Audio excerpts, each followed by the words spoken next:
Vodafone idea के share 6% उछले, 8,40,000 crore के बकाया पर मिल सकती है बड़ी राहत। वोडाफोन आइडिया के शेयरों में आज 24 जून को शानदार तेजी देखने को मिली।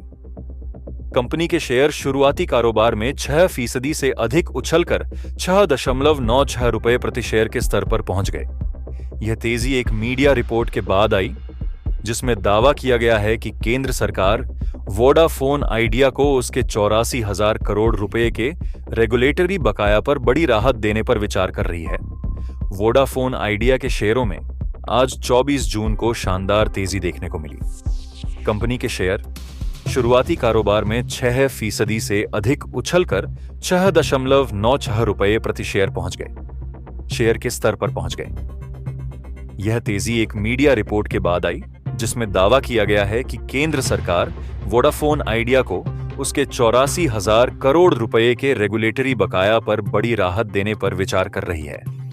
खास बात यह है कि केंद्र सरकार खुद वोडाफोन आइडिया की सबसे बड़ी इक्विटी शेयरधारक है। उसके पास कंपनी की करीब 49% हिस्सेदारी है। इकोनॉमिक टाइम्स की एक रिपोर्ट के मुताबिक केंद्र सरकार इस टेलीकॉम को राहत देने के लिए कई विकल्पों पर विचार कर रही है। सरकार को आशंका है कि अगर कोई ठोस कदम नहीं उठाया गया तो कंपनी दिवालिया हो सकती है। इससे पहले वोडाफोन आइडिया ने कथित तौर पर सरकार को आगाह किया था कि वह उसके समर्थन के बिना मौजूदा वित्त वर्ष 2020 से आगे अपने कारोबार को जारी नहीं रख पाएगी और उसे दिवालिया होना पड़ सकता है।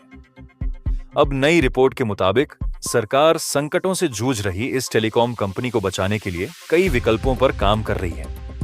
इसमें 6 साल के मौजूदा पुनर्भुगतान अवधि को बढ़ाकर 20 साल करने का विकल्प और बकाया राशि पर कंपाउंड इंटरेस्ट के बजाय सिंपल इंटरेस्ट लगाने का प्रस्ताव शामिल है।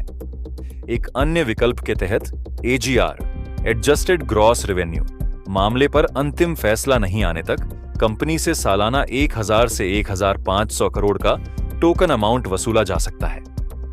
रिपोर्ट में सूत्रों ने बताया कि राहत पैकेज एक या एक से अधिक विकल्पों का मिश्रण हो सकता है। कंपनी में सरकार का बढ़ता हिस्सा। वोडाफोन आइडिया ने इस साल की शुरुआत में सरकार के बकाया स्पेक्ट्रम शुल्क को इक्विटी में बदलने की योजना का ऐलान किया था। इस कदम के बाद सरकार की हिस्सेदारी कंपनी में 22.6% से बढ़कर 48.99% हो गई। हालांकि कंपनी ने स्टॉक एक्सचेंज को दी गई सूचना में स्पष्ट किया था कि प्रमोटर समूह के पास ऑपरेशनल कंट्रोल बना रहेगा। आगे नई इक्विटी की कोई योजना नहीं। इस महीने की शुरुआत में सरकार ने साफ किया था कि उसकी कंपनी की और बकाया राशि को इक्विटी में बदलने की कोई योजना नहीं है। टेलीकॉम डिपार्टमेंट DOT के अनुसार अगर वोडाफोन आइडिया को FY 23 के अंत तक 18,067 करोड़ रुपए की पूरी किस्त चुकानी पड़ी तो उसके पास FY 23 में देनदारियों को पूरा करने के लिए पर्याप्त फंड नहीं होंगे।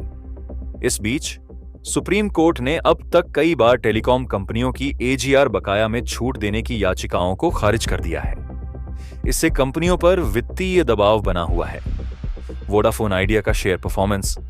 पिछले एक साल में वोडाफोन आइडिया के शेयरों में लगभग 60% की गिरावट आई है। वहीं साल 2025 में अब तक इस स्टॉक में 13% से अधिक की गिरावट देखी जा चुकी है।